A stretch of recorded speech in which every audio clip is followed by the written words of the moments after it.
ini nggak usah terlalu formal Bu, Bapak Ibu ya, kita santai saja lah. Nanti apa-apa yang menjadi ketidaktahuan, apa ada sini udah ada yang pernah berangkat haji barangkali? Pertama semua ya? Atau ada yang pernah? Nah, pertama ya. Tentu dalam hati selalu atau dalam pikiran selalu berkecamuk, haji teh seperti apa persiapannya kan? Apa saja harus ada istitoah segala macam kan, karena informasi-informasi bagi yang baru tentu tadi kata Pak Gus Salman pasti akan membingungkan kalau tidak ada informasi-informasi yang jelas. Nah, yang utama sebetulnya hak dari jemaah itu hanya berada di wilayah pelayanan, pembinaan dan perlindungan gitu ya, kelompok besarnya. Plan apa? Seperti sekarang kan manasik, sebetulnya manasik itu udah kewajiban dari Kementerian Agama seperti itu. Nanti juga bakal ada, tetapi tidak akan sekomprehensif, tidak akan seutuh yang disampaikan oleh kelompok bimbingan ibadah haji seperti Pusdai Jawa Barat ini.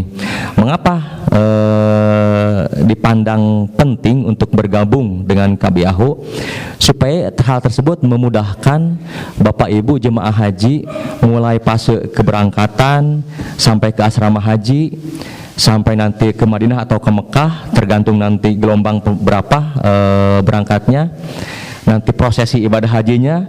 Kalau bersama-sama akan ada yang saling mengingatkan, saling menolong, saling memperhatikan selama prosesi ibadah haji seperti itu. Nah, kita dalam artian bukan wajib juga bergabung ke KBH, itu pilihan, tetapi itu akan sangat membantu.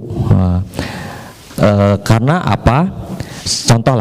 Contoh kecil, misalkan kalau ada yang bapak tadi ya, misalkan sendiri mandiri gitu ya, tiba-tiba lagi di Mekah ke kamar mandi ya, karena belum ada yang kenal, tidak tergabung KBIH, grup ini udah pada naik bis, ditinggalin kamar mandi. Nah, kan kalau ada teman nanti Bapak A belum naik. Nah, kan seperti itu biasanya saling memperhatikan gitu ya. Seperti itu. Sedikit berbicara, saya pertama naik haji itu tahun 2015 kalau nggak salah ya, 2015. Dalam hati gundah gulana lah ya, berkecamuk lah. Aduh, kumahanya saya teh banyak dosa kan, moal ka ditu teh kitu aja teh, karena sok anu bicara kumaha amal-amalan gitu ya.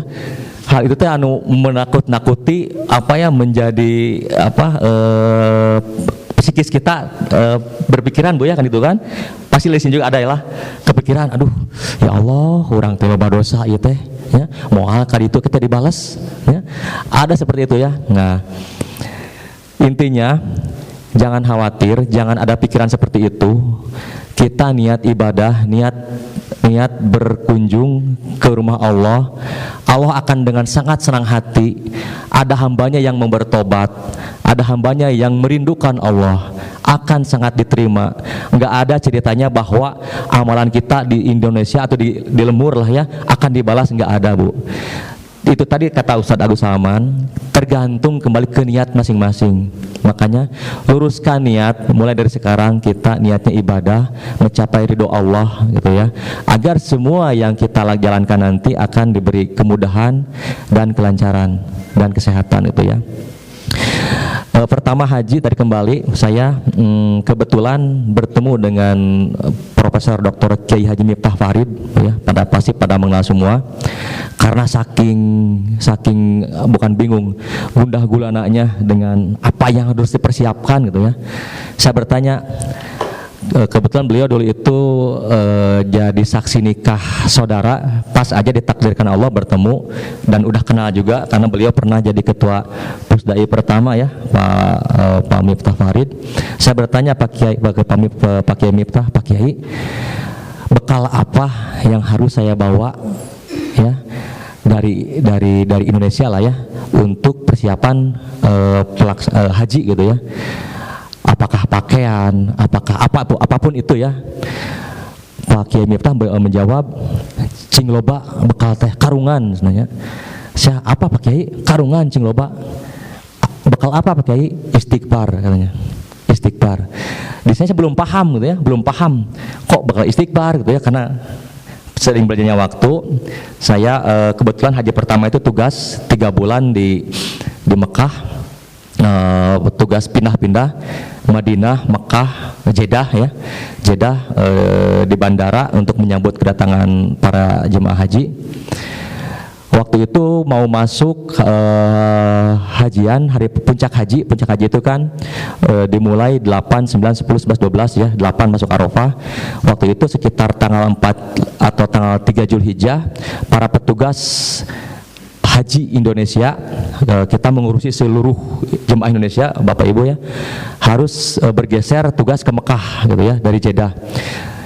Kondisi saat itu kelelahan luar biasa karena bertugas semalaman, subuh harus berangkat lagi ke Mekah. Dalam hati saya, kan hajian lagi 8 hari lagi puncak haji, nah harus digeser sekarang ke Mekah, dalam hati gitu ya, dalam hati karena capek.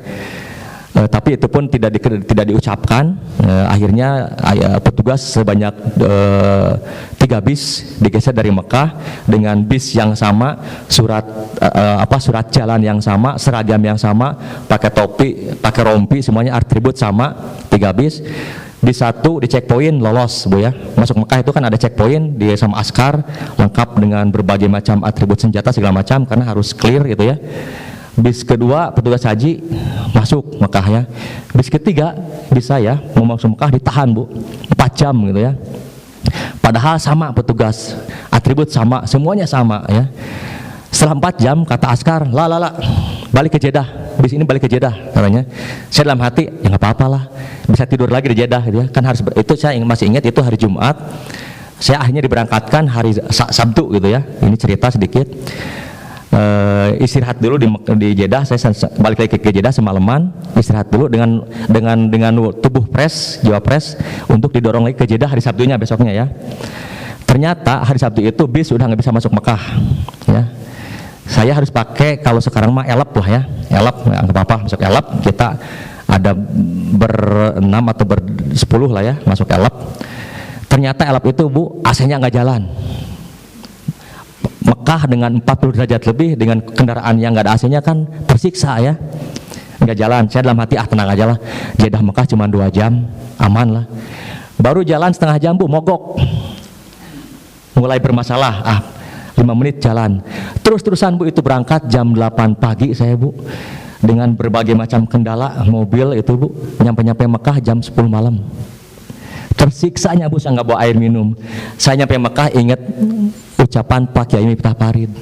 Mungkin di hati saya orang lain pingin ke Mekah ya, kok saya di hati malah bukan kamu ke Mekah karena capeknya, kenapa nggak besoknya Bu. Saya dari saya baru istighfar Bu, nangis saya Bu, nangis Bapak Ibu ya, saya di sana.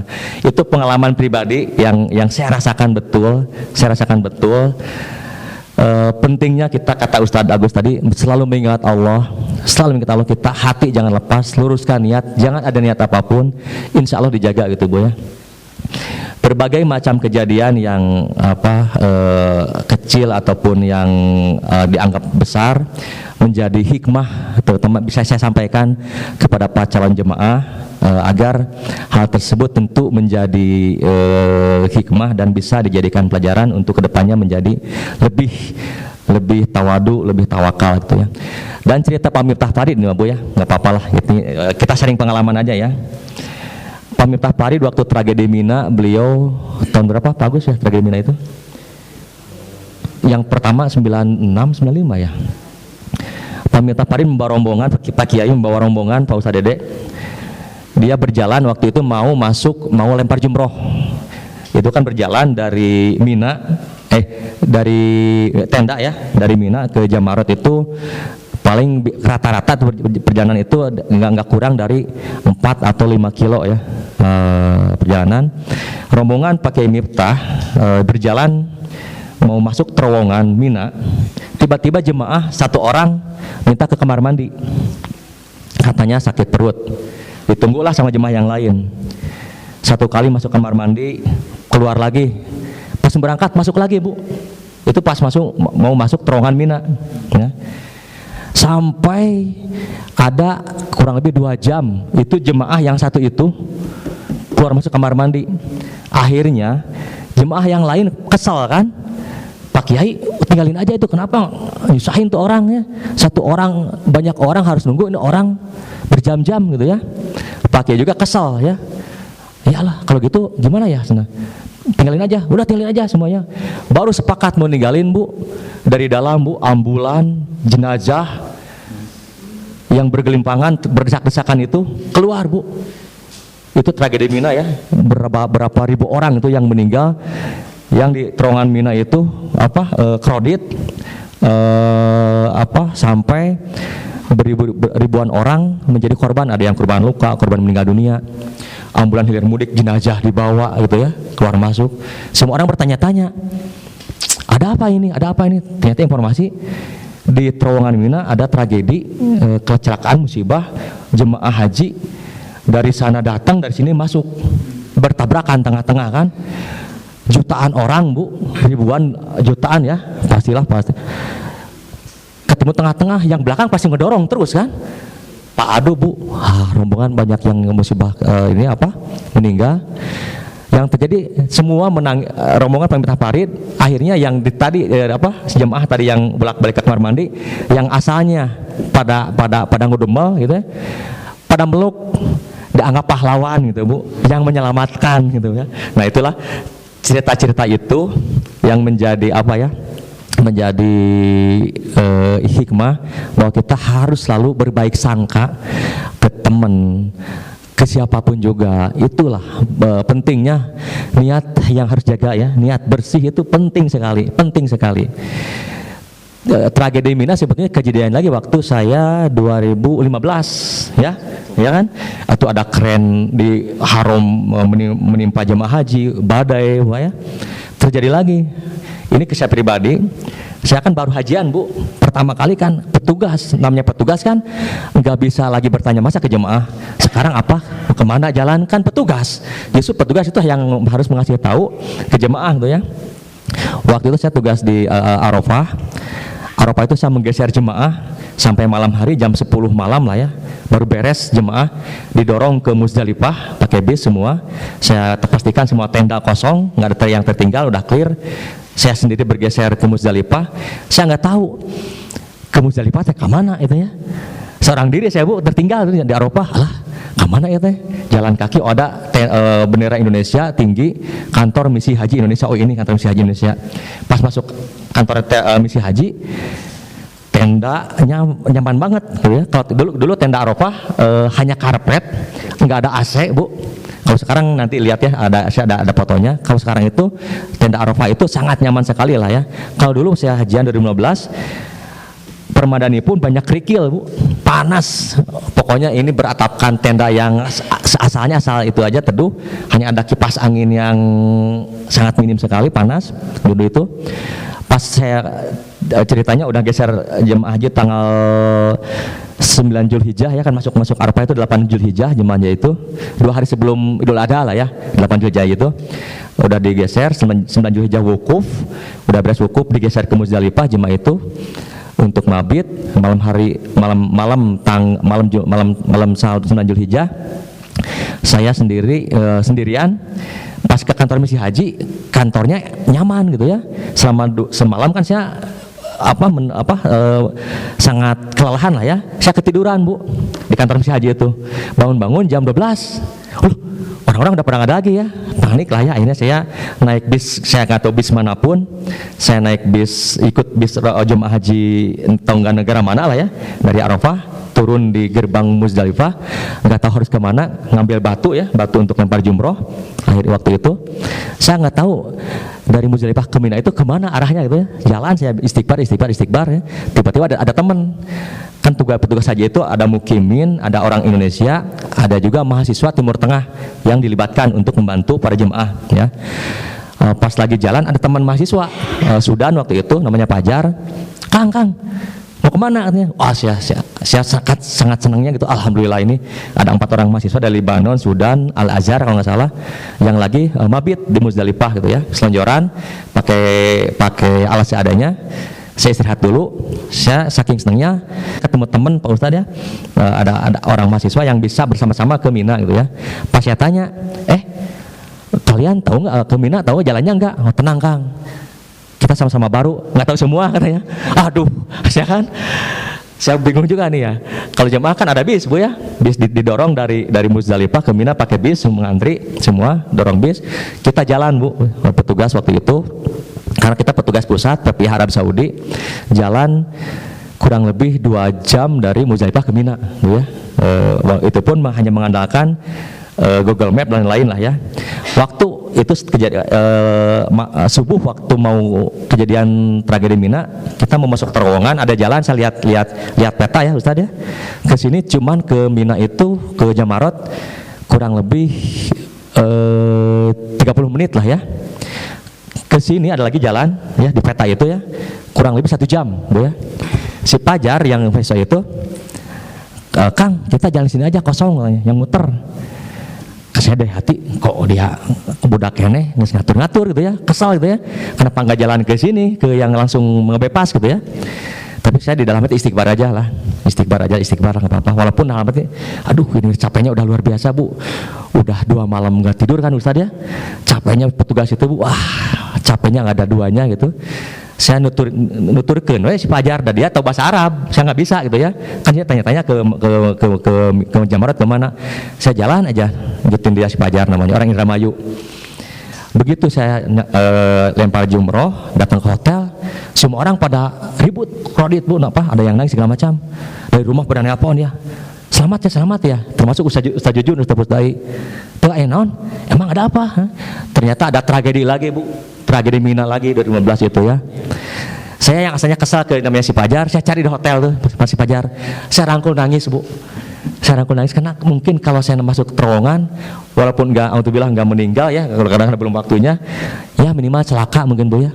Nah itulah hikmah tersebut, pengalaman pribadi tersebut, buat mungkin calon jemaah haji yang sekarang harus selalu berpegang itu harus luruskan niat, karena kerasa sama saya pribadi seperti itu gitu Bu ya. Kalau nggak istighbar, kalau ini kita nggak tahu, saya pribadi ya, kejadian apa yang mungkin akan menimpa, musibah apa yang akan menimpa kalau kita tidak selalu ingat Allah Subhanahu wa taala. Apa yang disebutkan sampai Ustadz Agus Salman betul sekali seperti itu. Karena haji itu ibadah fisik Bu. Alhamdulillah di sini mungkin semua pada sehat ya, pada bisa mampu menjalankan semua rukun haji yang insya Allah nanti akan kita laksanakan. Karena haji itu ibadah fisik. Kenapa? Karena dalam satu waktu jutaan orang harus berada dalam satu tempat gitu ya. Nggak bisa Arafah wukuf penuh itu, nanti kita kosongnya nanti aja 2 hari lagi, nggak bisa Bu ya. Karena udah dari sananya, dari aturannya, dari syariatnya bahwa wukuf di Arafah itu harus tanggal 9 Zulhijjah gitu ya, nggak bisa tanggal 7 nggak bisa gitu ya. Makanya kenapa ibadah haji itu sangat menguras energi, karena semua orang sedunia harus bergerak bersama-sama dalam satu waktu di satu tempat, ke Arafah, ke Muzdalifah, dan ke Mina. Haji itu capeknya 5 hari Pak, Bapak Ibu, 5 hari puncak haji itu. Sebelumnya kita masih bisa santai-santai lah, santai dalam artian aktivitas yang gimana kita mau gitu ya. Di 5 hari itu kita harus siap-siap semuanya, siap mental, siap fisik, siap segalanya untuk menjalankan prosesi rangkaian ibadah haji gitu ya. 8 Zulhijjah, 9, 10, 11, 12 gitu ya. Kalau tergantung kita mau ngambil napar awal atau napar sani gitu ya. Napar awal itu sampai tanggal 12 Zulhijjah ya. Napar sani 13 Zulhijjah. Lempar jumrohnya kalau napar awal 12 Zulhijjah beres, geser ke Mekah gitu ya. Kalau napar sani tanggal 13 baru beresnya lempar jumrohnya gitu ya. Nah, selama 5 hari itu tentu Bapak Ibu harus mempersiapkan fisik, mental, segalanya. Tetapi jangan khawatir gitu ya, karena tergabung dalam KBIH tentu akan ada petugas Bapak Ibu ya. Saya selaku sendiri pribadi pasti akan selalu memastikan, memitigasi ya, memastikan terutama jemaah KBIH Pusdai akan terkawal, terawasi, terlayani bagaimanapun caranya. Karena alhamdulillah kemarin teman dekat Pak Ustadz Dede ya, Pak Boy kemarin dilantik menjadi Kepala Kanwil Kementerian Haji. Nah, itu teman saya dari dulu, dari lama. Alhamdulillah ya, itu kan tetaplah di kita mah kenalan-kenalan tersebut akan sangat membantu gitu ya untuk bisa saya memantau. Saya juga alhamdulillah banyak kenalan di Kementerian Haji Jakarta gitu ya, pasti akan memudahkan ya untuk khususnya memantau dan mengawasi, memastikan pelayanan terhadap jemaah KBIH Pusdai terlayani dengan baik gitu ya. Itu menjadi tanggung jawab saya pribadi dan juga teman-teman sekalian. Juga nanti mudah-mudahan Pak Ustadz Agus Salman ini berangkat Pak Ustadz ya, berangkat sebagai jemaah tetapi akan membersamai Bapak Ibu sekalian tentunya. Nanti Pak Ustadz Agus Salman akan merangkap, selain menjadi pembimbing pribadi istrinya, juga akan menjadi pembimbing Bapak Ibu. Nah, nanti ya, istri yang mana sangat juga nggak tahu ya. Seperti itu ya. Ini mah cerita-cerita seperti itu Bu. Mungkin nantilah materi ini nanti kita share di grup ya, bisa untuk dibaca. Nanti hak-hak apa saja yang menjadi ini, kewajiban apa saja nanti itu mah bisa dibaca. Yang penting nanti Bapak Ibu itu harus tahu prosesi keberangkatan haji itu seperti apa gitu kan, harus bekal apa saja. Jangan bekal banyak-banyak Bapak Ibu ya, karena di sana pun pasti di hotel, terutama di tempat kita nanti menginap, akan ada tempat cuci ya Pak Ustadz. Ya, biasanya di lantai paling atas biasanya ada banyak berjejer mesin cuci Bu. Nanti biasanya ibu-ibu itu yang ininya tugas cuci itu, bapak-bapak kan terima beres ya. Nanti ada ininya lah di sana itu kan, jemur juga paling sejam juga udah kering Bu, saking panasnya gitu ya. Nah jangan tadi kata Ustadz Agus Salman ada Haji Jubaidah itu mencuci apa Bu Pak Ustadz? Nah nyuci baju itu ada Bu. Kemarin saya terakhir pergi haji tahun sama Pak Ustadz ya 2023 ya, terakhir naik haji kemarin. Ada ibu-ibu satu kamar 4 orang kan, 4 sampai 6 orang gitu, nyuci baju di kamar mandi ya, rutinitasnya itu kan. Itu menjadi problem masalah. Apa masalahnya? Lantai kan jadi licin Bu. Nah makanya nanti jangan sekali-kali kalaupun menyuci di baju di kamar mandi atau ini, jangan sampai bekasnya itu dibiarkan gitu ya, bekas sabun segala macamnya. Kejadian tahun kemarin kloter berapa ya, ada ibu-ibu masuk ke bekas cucian temennya, masuk ke kamar mandi, terpleset Bu, jatuh, kepalanya terbentur, berdarah dari telinganya keluar. Saya sampai ngantar ke rumah sakit apa namanya Pak Ustadz? Mekah saya? Bukan apa? Lupa lagi rumah sakit. Saya antar ke rumah sakit Mekah, petugas ya, kasihan sampai pingsan. Ibu-ibu itu orang, saya lupa lagi orang mana. Dan si ibu itu nggak ada suaminya, sendiri perginya ya. Saya merasa ke ibu sendiri. Saya bawa ke rumah sakit, saya sampai dipastikan sampai tertangani, masuk.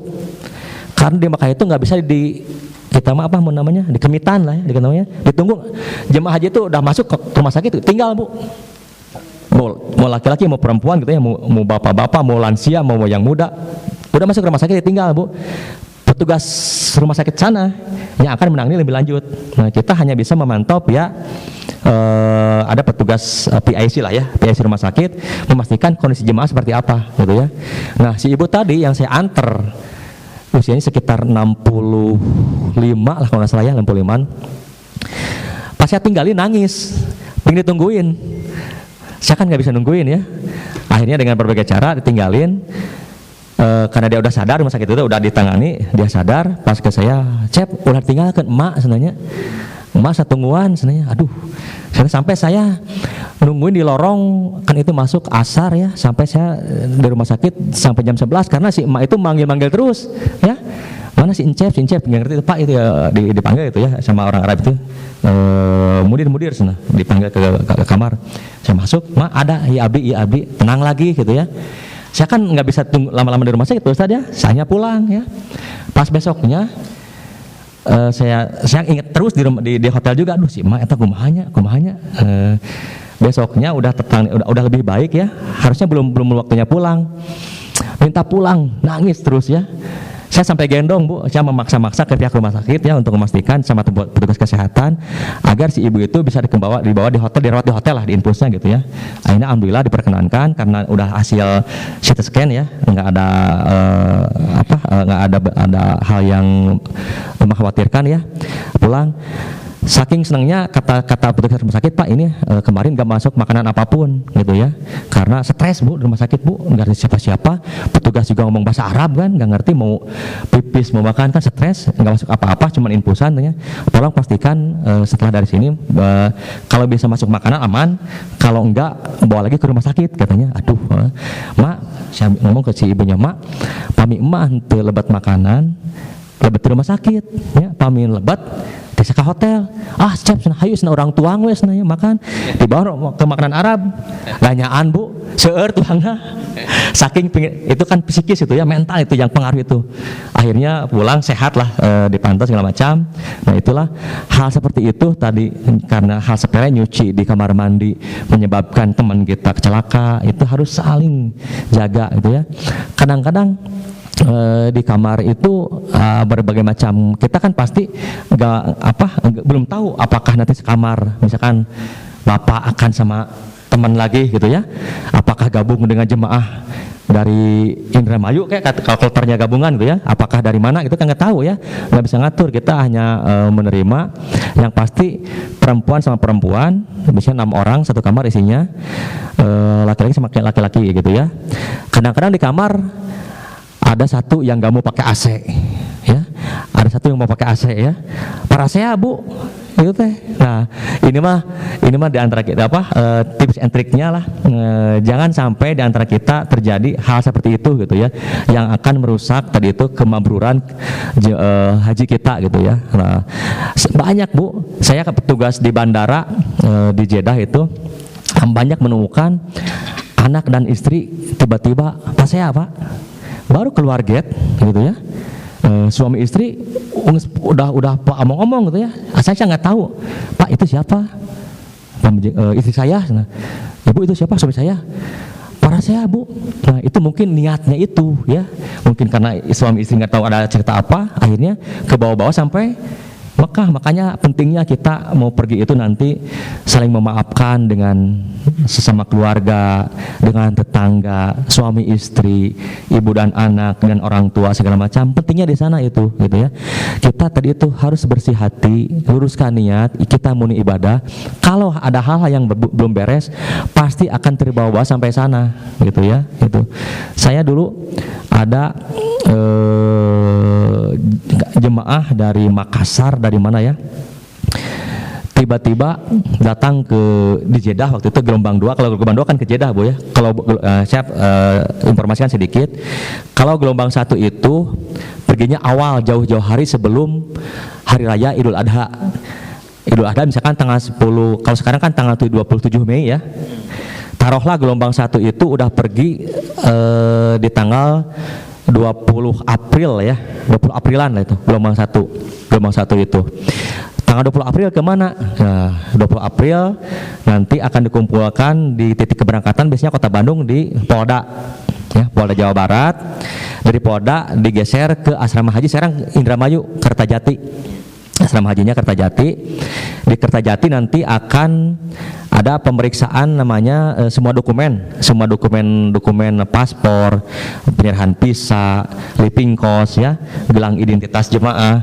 Gelang identitas itu nanti akan ada nama kloter, itu untuk memudahkan kalau hilang, kita nanti petugas akan lihat dari gelangnya, oh ini kloter Kota Bandung, kloter 2, oh ini dari Makassar, ini dari Irian, ini dari Papua, identitas tuh. Makanya jangan sampai hilang nanti identitas di gelang itu yang akan memudahkan petugas kita, petugas Indonesia nanti yang kalau menemukan jemaah haji yang tersesat gitu ya, dimanapun di wilayah zonasi pelaksanaan haji gitu ya. Nanti di asrama haji Bekasi, Bapak Ibu biasanya akan minimal menunggu ada yang 8 jam, tergantung nanti penerimaan kloternya gitu ya. Ini kita bisa gelombang 1. Ada yang semalam, di sana akan dibagikan berbagai macam identitas, paspor dan lain-lain, persiapan untuk ke bandara. Nah nanti di bandara kita kita bandara, nanti bandaranya Bandara Kertajati Pak, Bapak Ibu, Bandara Majalengka perginya ini kota Bandung. Dari Kertajati kita akan, kalau gelombang 1 ya, ini bicara gelombang 1, kita akan landing di Madinah. Di Madinah ya. Nanti di Madinah berapa hari? Nah, di Madinah itu yang menjadi kebiasaan jemaah haji Indonesia itu kita ada namanya prosesi ataupun apa namanya arba'in. Arba'in itu melaksanakan sholat fardu 40 waktu berjamaah ya, berjamaah 40 waktu, biasanya 9 hari ya. Ya 8 hari sih, tapi karena kita ada persiapan nggak mungkin hari ke-1 langsung kita ini kan. Biasanya kita jemaah di sana 9 hari lah, 9 hari atau 9 harian lah. Ustaz ya, 9 hari. Gelombang 1 ke Madinah melaksanakan arba'in. Nanti udah selesai arba'in nanti didorong ke Mekah untuk kita menunggu diberangkatkan ke Arafah. Semua juga gelombang 1, gelombang 2 akan menunggu jemaah untuk digeser ke Arafah gitu ya. Gelombang 2, kalau gelombang 1 ke Madinah dulu baru ke Mekah. Kalau gelombang 2 perginya nanti sekitar kalau 10 Zulhijjah tanggal 27 Mei. Gelombang 2 ya sekitar tanggal 5 ya, 5 Mei lah. Mulai berangkatan gelombang 2 untuk masuk digeser ke Mekah. Nah, itu langsung ke Mekah itu. Langsung umroh. Nanti dari sedikit kemarin aja nih mah, kan ini mah harus diulang-ulang lah ya, nggak mungkin hafal sekali lah ya, biar ibu paham nih kemana heula itu kan. Pasti kan yang pertama mah itu nggak bingung kan, haji itu kan nanti kalau gelombang 1 tadi ulang lagi, ibu ke Madinah dulu untuk arba'in, sholat fardu 40 waktu di Masjid Nabawi ya, bukan di hotel nih ya, di Masjid Nabawi. Setelah dari Madinah kita biasanya mikot di Bir Ali ya, kita ya Bir Ali ya mikot ya, ngambil mikot niat umroh. Kita kan di haji tamatu, kita itu haji tamatu itu umroh, niat umroh haji dan nggak disatuin dengan umroh. Dari Bir Ali naik bis ke Mekah untuk melaksanakan umroh. Beres umroh kita langsung masuk hotel menunggu. Nanti ini garis besarnya ya, menunggu untuk pelaksanaan puncak haji ya. Kalau gelombang 2 kalau tahun sekarang sekitar bulan tanggal 5 Mei lah. 5 Mei kita tadi itu sama berangkat dari Polda langsung ke asrama haji Kertajati, Indramayu. Nanti dari Kertajati, Bandara Kertajati kita landingnya di Jeddah. Nah, gelombang 2 itu kita harus terutama bapak-bapak nih harus mempersiapkan mulai mandi besarnya, niat pakaian ihramnya di asrama haji. Biasanya kita niat umrohnya di Yalamlam ya. Nanti ada dari Yalamlam itu titik pesawat pas di atas mau masuk Mekah ya, mau masuk Jeddah namanya Yalamlam. Kalau dari Yaman itu Yalamlam namanya. Nanti ada pengumuman di pesawat, Bapak Ibu yang mau niat umroh silahkan untuk mengambil niat, kita udah berada di Yalamlam gitu ya, masuk. Nah, bapak-bapak jangan lupa nanti udah kain ihram udah siap. Kalau ibu-ibu kan hanya biasanya seragam putih ya, tutup aurat semua. Bapak-bapak hurah memakai ihram, udah nggak pakai celana dalam, awas tuh ya, udah semuanya clear, dan juga nggak pakai sepatu, harus yang kelihatan tumit gitu ya, alas kakinya ya. Itu udah niat umroh di pesawat. Kalau gelombang 2 landing di Jeddah, karena apa? Kita udah fast track. Kalau dulu zaman 2015 masih pemeriksaan paspor segala macam masih di bandara. Nanti ini mah trik gelombang 2. Nanti begitu landing di Jeddah, nggak ada waktu lagi untuk ke kamar mandi, kemana, langsung didorong naik bis untuk didorong ke Mekah. Nah, makanya nanti kalau ada yang mau ke kamar mandi, ke mana, di pesawat dibersihinnya gitu ya, ibu-ibu bapak-bapak nih. Ini mah bagian dari tips and trick lah ya, untuk bisa kita agar nanti kita tidak bermasalah. Karena kalau dulu pemeriksaan itu dilakukan di Jeddah ya, gelombang di 2 itu, gelombang 1 pun nanti kita langsung di Madinah langsung naik bis Bu, nggak ada lagi duduk tunggu atau ke toilet. Gelombang 1 pun sama, karena diperiksanya udah di asrama haji, kita semua diperiksa visa segala macamnya dibereskan di asrama haji. Karena apa? Sebelumnya kalau nunggu di bandara dengan tempat yang tidak nyaman, kasihan jamaah haji gitu ya. Akhirnya pemerintah Indonesia khususnya bandara-bandara yang udah siap membuat kebijakan namanya fast track. Fast track itu track cepat di imigrasi Arab Saudi gitu ya. Jadi kita nggak diperiksa lagi, langsung didorong ke Madinah atau Jeddah kalau gelombang 2 Jeddah ya. Nah, nanti langsung kita kalau gelombang 2 udah niat umroh di pesawat, langsung didorong ke bis. Biasanya masuk hotel dulu, menyimpan barang-barang segala macam. Nah, ibu koper jangan bikin koper lagi, gitu ya. Koper besar, koper apapun ada yang ngurus nanti ya. Udah itu tahu-tahu ada di hotel aja, di depan kamar gitu ya. Kita pas landing nggak usah bikin koper saya mana gitu ya. Di asrama haji pun biasanya nanti koper juga dikumpulkan 2 hari sebelum keberangkatan ya. Nanti ini mah gambaran aja bu ya. Nanti koper bapak ibu dikumpulkan 2 hari menjelang keberangkatan di pusdai di sini. Nah, 2 hari sebelum keberangkatan itu koper besar, kecuali koper ada nanti dapatnya koper satu lagi ya, koper kecil, ada koper kabin untuk bisa untuk pakaian kecil, ada juga koper besar. Nah nanti kalau gelombang 2 bapak-bapak terutama kain ihramnya disimpan di koper kecil. Jangan sampai masuk asrama haji kain ihram di koper besar. Nah kan kalau ibu-ibu mah gampang ya, asal tertutup aurat lah. Kalau bapak-bapak yang jadi masalah, nah kain ihram harus di koper kecil.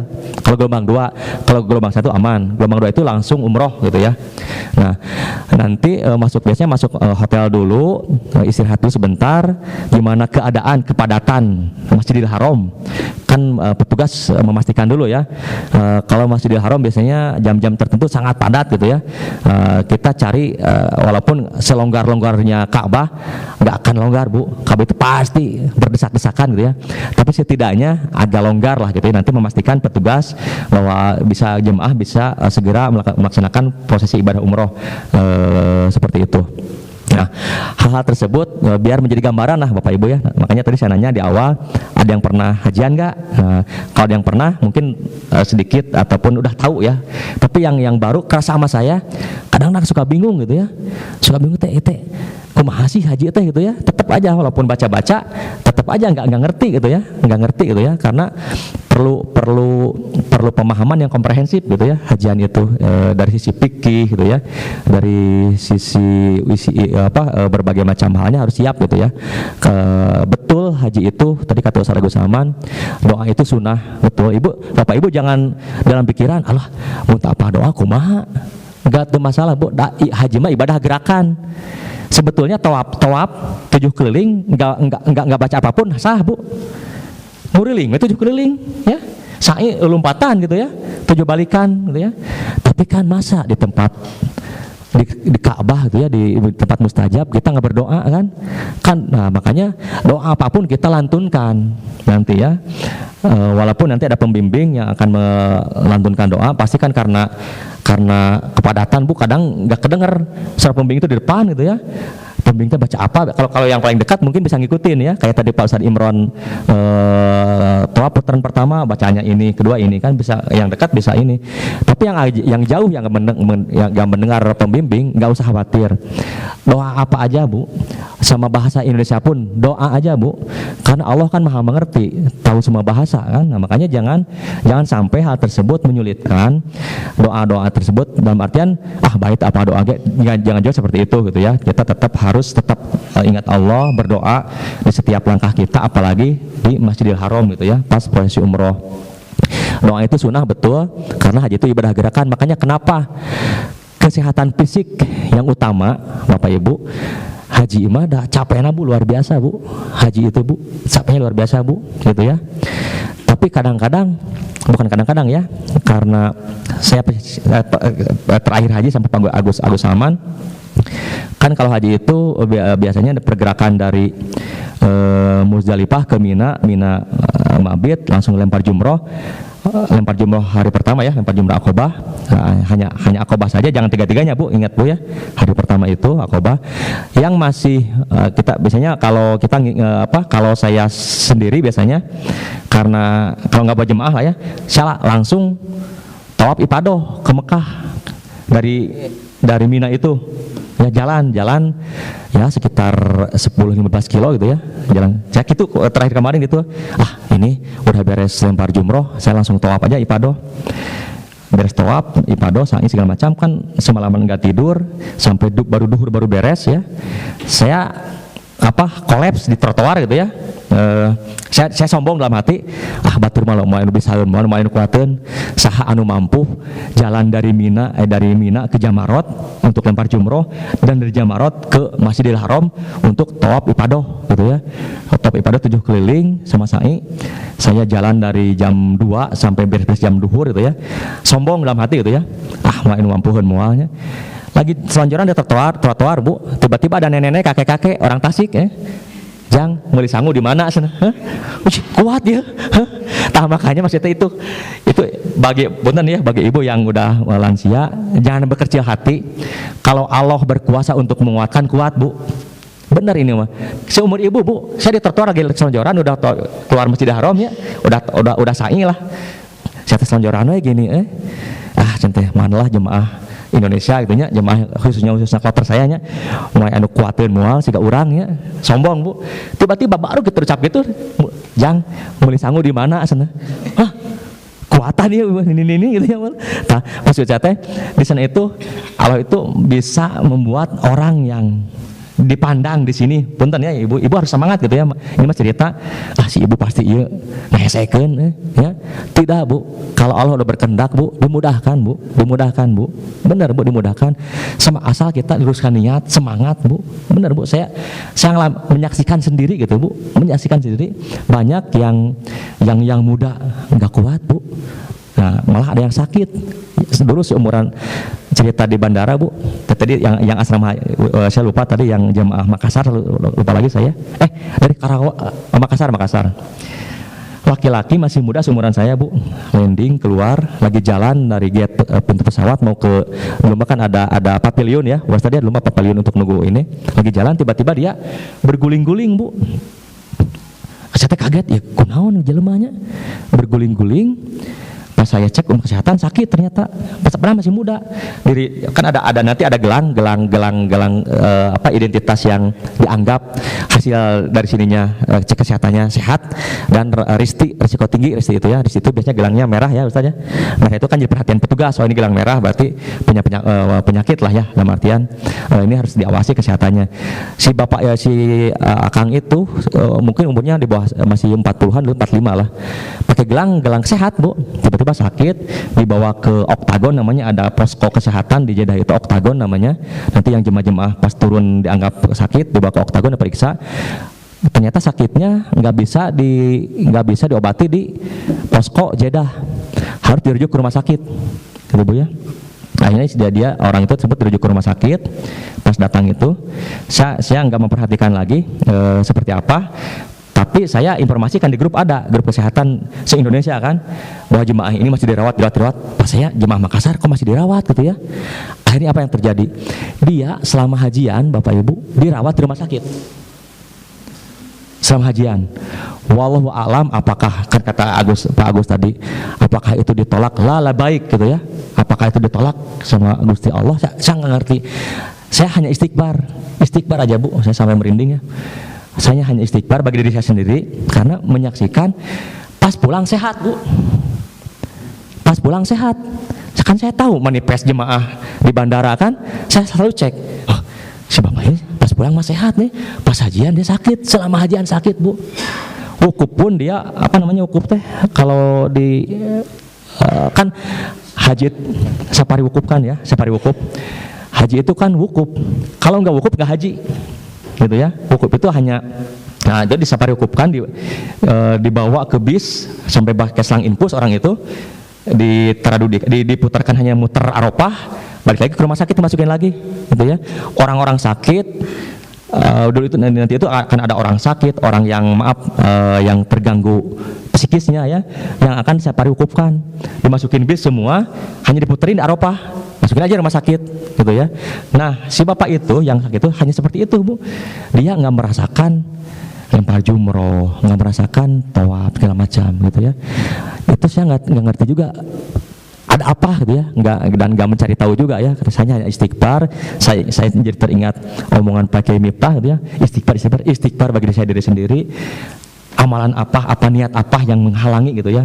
Nah kembali lagi, makanya pentingnya, sangat pentingnya meluruskan niat itu gitu Bu, karena saya menyaksikan saya dengan mata kepala sendiri berbagai macam kejadian ya, yang sampai saat ini saya masih ingat gitu ya, kejadian-kejadian luar biasa itu yang diperlihatkan oleh Allah Subhanahu Wa Taala, yang kalau dalam pemikiran awam asa mungkin gitu ya, asa nggak mungkin gitu ya, kok bisa terjadi gitu ya. Nah makanya kenapa nilai-nilai niat-niat, ulangi lagi sama saya, niat haji itu penting karena itu tadi, kalau ada sedikit aja niat nggak bener, kata Pak Agus Salman tadi, niatnya hayang pamer hungkul, ada aja gitu ya, ada aja kejadian-kejadian yang mungkin ada yang malu menceritakannya ya.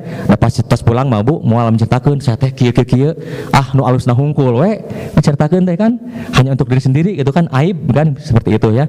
Makanya mudah-mudahan hal tersebut kita dijauhkan dari hal-hal tersebut, kita selalu dijaga oleh Allah setiap langkah kita gitu ya, nanti di selama prosesi rangkaian ibadah haji, karena niat kita baik mau ibadah seperti itu ya.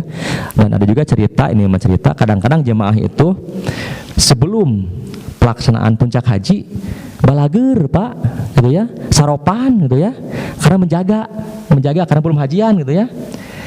Setelah hajian para saya deui sama temen gitu ya, para buat di naon, karena hajiannya udah beres, sifat asli masing-masing keluar. Nah hal tersebut kata Pak Agus Salman tadi, kudu jadi haji ya, misalnya apa haji jadi gitu ya, haji jadi itu before afternya gitu ya, beforenya saroleha, afternya sama gitu ya. Nah hal seperti itu yang menjadi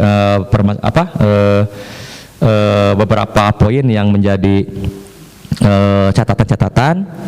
Dan juga tadi ada beberapa kewajiban,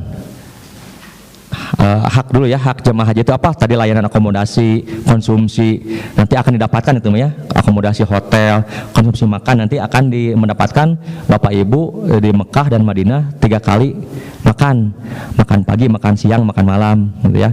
Nah makanan haji itu kadang-kadang kalau dalam keadaan normal ya sebutkan para Gus saja enak lahnya. Nah makanya nih, ini mah kita jangan sekali-kali pas buka makanan ieu naon ya teh dahareun teh ya nu kieu nya teu ngeunah ieu mah aing mah moal Bu tah catat Bu tah Pak Gus tanya tah ceuli gitu.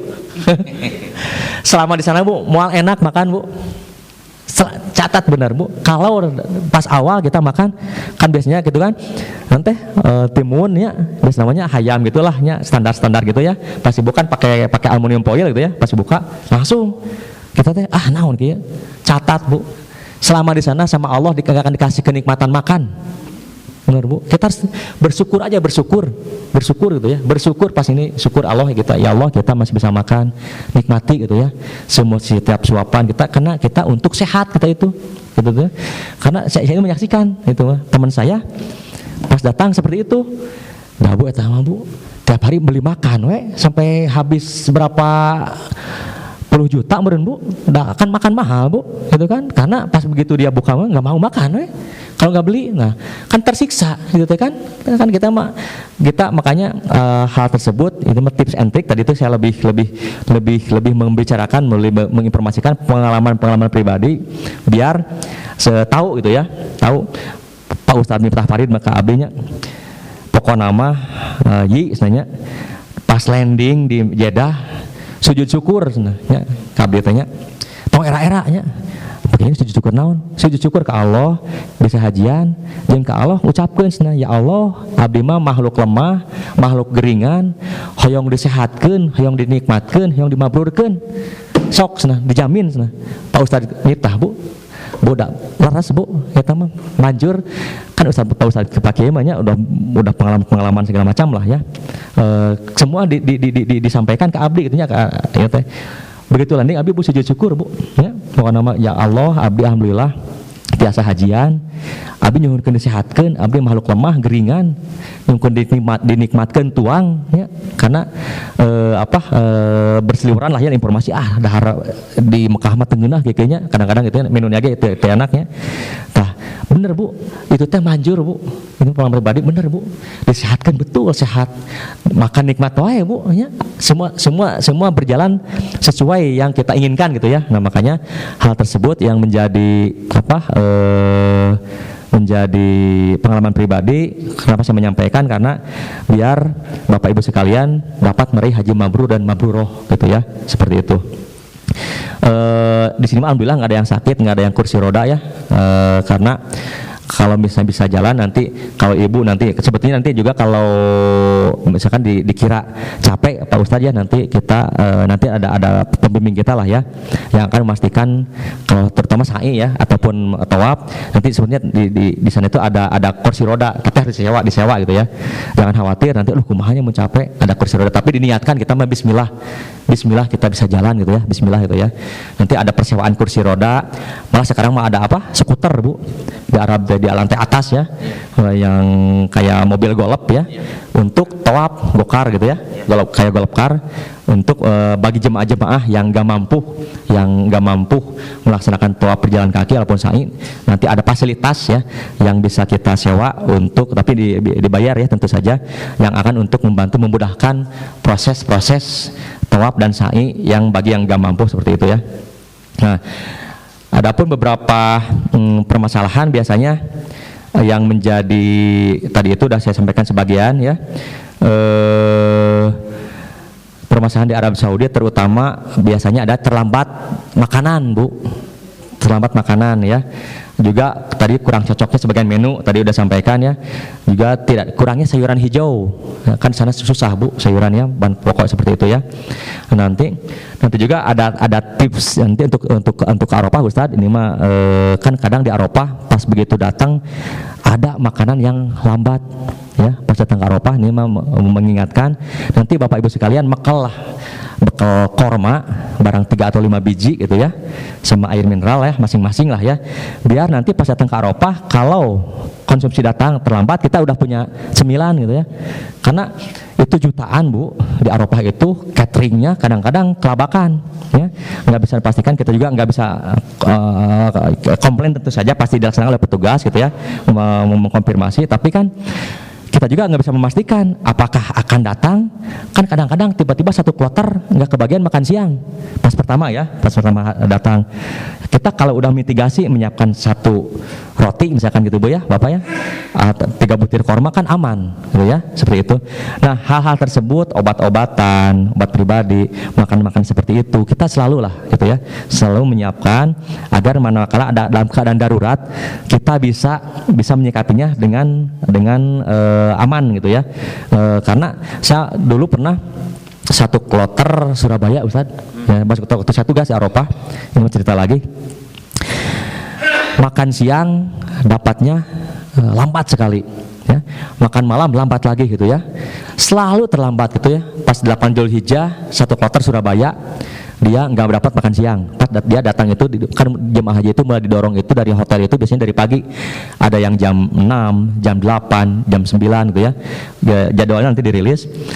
Kenapa jemaah haji didorong tanggal 8 Zulhijjah padahal wukufnya tanggal 9 Zulhijjah, jam 12 ya biasanya wukuf itu ya, 9 Zulhijjah. Kenapa enggak tanggal 9 Zulhijjah aja pagi-pagi? Karena apa?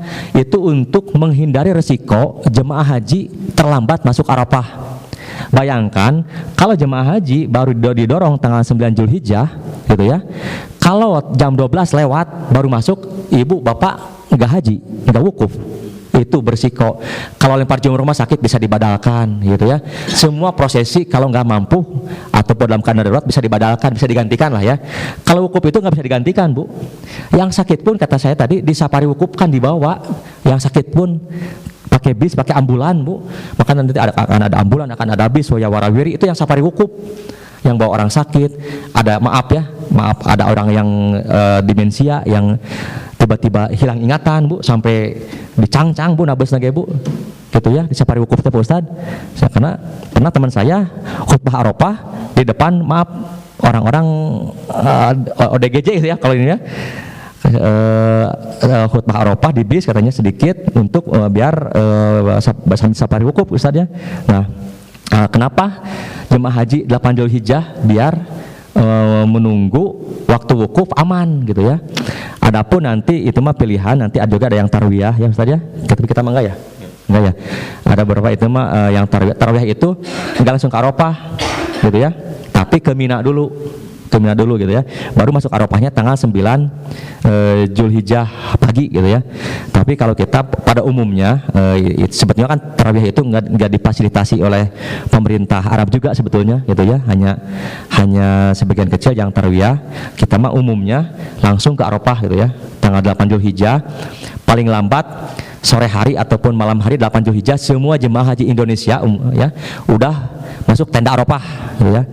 Di Arafah walaupun belum masuk waktu wukuf ya, tetap itu ya tadi tadarus segala macam, amalan-amalan baca Quran segala macam dilantunkan terus gitu ya untuk biar persiapan pelaksanaan wukuf besok harinya.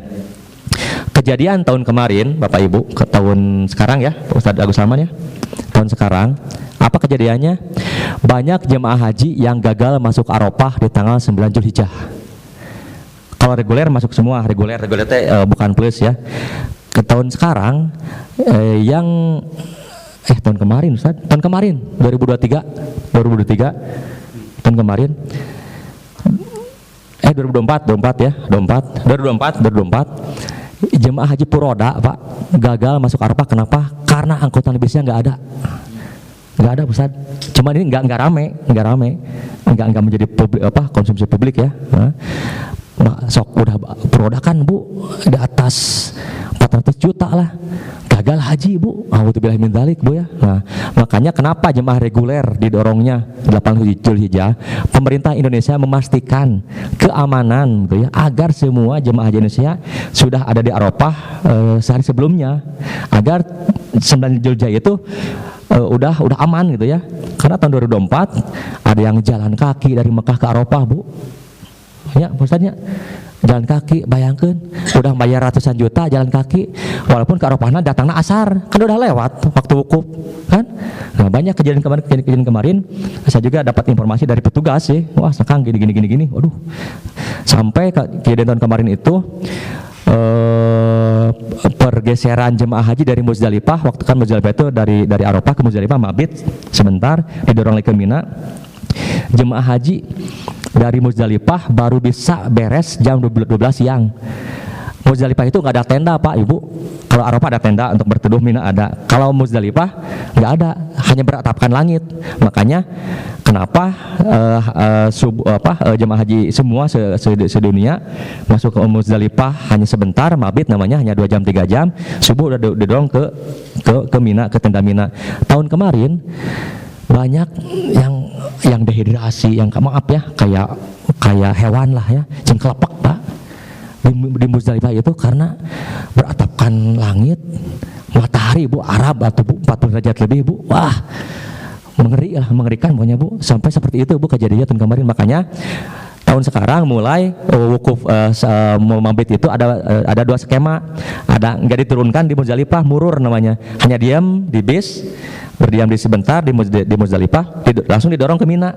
Nah itu sama sahnya ya, udah sesuai syariat, itu udah kesepakatan ulama di Arab Saudi segala macam.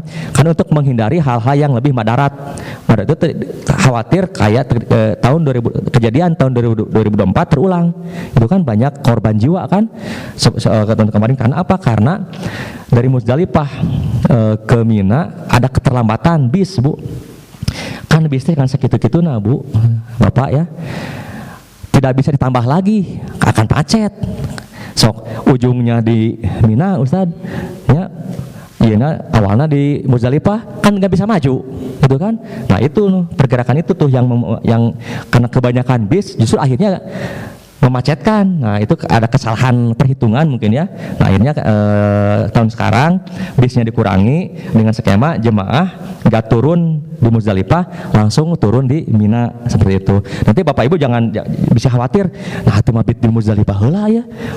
Nah kumaha, nah, jangan bertanya-tanya, itu udah nanti diatur sama panitia gitu ya. Nanti namanya murur itu nggak turun dari kendaraan, dia berdiam dirinya di bis aja, mungkin hanya 10-15 menit diam, nanti udah gitu geser ke Mina, seperti itu ya Bapak Ibu. Nanti sebetulnya untuk layanan transportasi lah ya, sedikit lagi layanan transportasi dari selama sebelum puncak haji dan setelah puncak haji nanti akan ada namanya bis sholawat ya. Bis sholawat itu nanti yang akan menjadi fasilitas para jemaah haji semuanya untuk aktivitas dari hotel ke Masjidil Haram dan sebaliknya di Mekah ini ya. Kalau di Madinah sih hotelnya dekat lah ke Nabawi ya, enak lah Madinah itu. Kalau di Mekah, kalau dikatakan nanti kita jauh, jangan khawatir, ada fasilitas bis sholawat namanya. Nanti akan ada banyak petugas, rompi petugas Indonesia gitu ya, untuk mengarahkan baik di terminal bis, mau di Sib Amir ya, mau di Ajiad, mau dimanapun, nanti akan banyak petugas yang memberikan pelayanan kepada jemaah haji Indonesia untuk memakai fasilitas bis. Nanti Ibu tinggal biasanya dari lobi hotel udah ada bis, tunggu aja bis lewat, naik turun nanti di terminal sekitar Masjidil Haram beribadah, nanti pulangnya ke terminal itu lagi, nanti ada bisnya ada bendera Indonesianya gitu ya. Itu khusus untuk jemaah haji Indonesia, negara lain tidak ada fasilitas itu ya. Nanti akan Ibu Bapak dapatkan fasilitas itu selama di Mekah. Untuk transportasi karena taksi mahal Bu, janganlah. Selama bisa memakai fasilitas bis transportasi, bis sholawat namanya, gunakan gitu ya. Nanti bersama-sama, jangan ini jangan sesoranganan lah dalam artian. Nah biasanya menjelang puncak haji, menjelang 8 Zulhijjah, 7 Zulhijjah biasanya makanan nggak ada seharian itu, Pak Ustadz ya. Kenapa nggak ada? Karena catering yang di-booking oleh pemerintah Indonesia udah geser ke Arafah untuk memasak, untuk menyiapkan makanan di Arafah. Nah, tapi jangan khawatir, nanti banyaklah makanan yang bisa dibeli ya. Kamu ibu-ibu mah rajin lah ngaliwat segala macam ya. Di sana Bu ada yang jualan peda, Bu. Asin banyak Bu di sana Bu ya. Magicom, Pak Ustadz ya. Segala macam, jangan khawatir lah, makanan Indonesia banyak di sana, ada Indomie segala macam ya. Pokoknya asal Mekah Artos ya Bu ya. Pokoknya biasanya sehari sebelum ke puncak haji, bukan biasanya, pasti nggak ada makanan gitu ya. Ini bisi iman nunggu makan sarapan, datang Ustadznya, nggak ada itu ya. Dan juga pastikan, usahakan Pak Ustadz nanti sebelum puncak haji aktivitas kurangi. Ya lah, kalau biasanya bolak-balik ke Masjidil Haram ya, itikaf segala macam, sehari sebelum malah di hotel berdiam ya, salat tarawih di hotel. Itu untuk menjaga fisik. Jangan sampai pas hajian sakit Pak. Kebanyakan jemaah kita itu gak ngerti, terus diporsir bolak-balik ke haram gitu ya. Pas hajian kolaps. Justru kita itu final gitu kan. Pas final kita nggak ikut final. Pas sebelumnya kita yang aktif tips and trik seperti itu harus menjadi pengetahuan kita semua untuk meraih haji mabrur gitu ya kan. Kita ikhtiar kan Ustaz ya, ikhtiar kan kalau kita hanya ikhtiar saja sombong, kalau hanya doa saja bohong. Ikhtiar sama doa gitu kan, ikhtiar sama doa itu yang paling ideal gitu kan. Nggak bisa kita ikhtiar saja, namanya sombong. Kalau doa saja bohong, nggak doa yang sehatnya. Tapi itu ikhtiar itu tadi jaga istirahat, jaga makanan gitu ya, ikhtiar namanya gitu ya, dan berdoa terus ya kepada Allah SWT. Itu mungkin yang dapat disampaikan Pak Ustadz. Nantilah sedikit lagi, nanti Bapak Ibu jangan kaget kalau persiapkan mental kalau nanti di Arafah di kamar mandi ngantri gitu ya, apalagi di Mina ya, bisa ngantrinya berjam-jam. Ibu-ibu nih yang paling ini mah kredit, biasanya kalau bapak-bapak kan sebentar ke kamar mandinya, sampai ibu-ibu kadang-kadang nyerobot WC laki-laki gitu ya. Ibu-ibu saya juga suka, kasihan gitu ya, berjam-jam kan suang kebelet apapun itu ya. Biasanya kan dari jam 2 subuh udah ngantri. Nah ini nih. Nah ini jam 2 nih, jam 2 subuh udah panjang Bu. Ini jam 2 subuh nih. Ini kamar mandi di Mina nih. Kamar mandi di Mina ini. Nah, ini di Muzdalifah nih. Muzdalifah di beratapan langit kan.